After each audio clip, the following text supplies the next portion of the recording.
நம்மளுடைய தவசத்தர் ரகசிய YouTube channel நேயர்களுக்கு குரு வணக்கம். ஒரு குடும்பத்தில் அப்பா, அம்மா, ஒரு அண்ணன், 2 தங்கச்சி இப்படி இருக்காங்க. அண்ணன் நல்ல படிப்பு படிச்சிருக்காரு.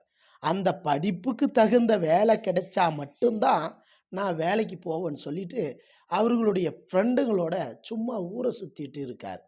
அந்த 2 தங்கச்சிங்க இந்த குடும்பத்தை காப்பாற்றணும்.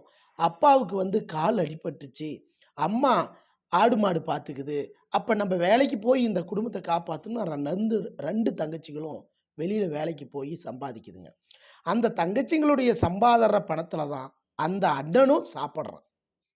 அப்போ உலகத்தில் ஒரு 500 1000 பேருக்கு வேலை இருக்குது அப்படின்னா கவர்மெண்ட்டில், அப்போ 5 லட்சம் பேராவது பரீட்சை எழுதுறாங்க.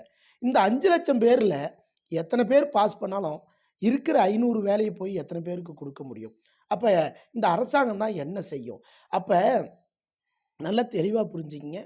நீங்கள் அது படித்ததுக்கான வேலை தான் கிடைக்கணும்னு சொல்லி ஊரை சுற்றி கெட்ட பேர் எடுக்கிறத விட, சரியா, அன்பா அரவணைப்பா தன்னுடைய குடும்பத்துக்காக தனக்கு எந்த வேலை கிடைக்குதோ அந்த வேலையில் போய் உங்களுடைய ஈடுபாடை கொடுங்க. அந்த உங்களுக்கு சின்ன பிள்ளைகளை கொஞ்சம் நல்ல மாதிரி பார்த்து அதுங்களுக்கு நல்ல இடத்துல மனம் முடிக்கிற வேலையை பாருங்கள். இதுபோல் நிறைய இடத்துல நிறைய பேர்கள் தவறு செய்கிறாங்க. படித்த படிப்புக்கு மட்டும்தான் வேலைக்கு போவேன், இல்லைன்னா செத்து கூட போவேன்னு சொல்கிறாங்க. அது தவறு.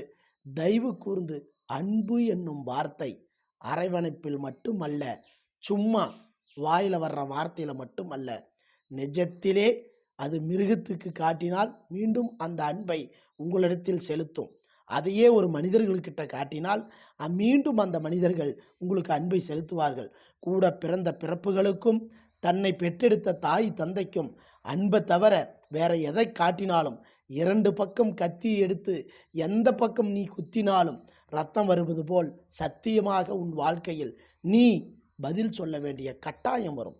இளமையில் ஊர் சுற்றி உன்னுடைய உடலை நீ சொகுசாக வைப்பதாக நினைத்துவிட்டு முதுமையில் மன வருத்தத்தோடு, சரியா, மரணப்படுக்கையில் படுத்து விடுவாய்.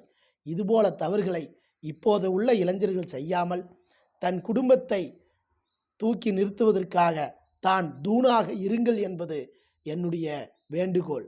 குருவே சரணம்.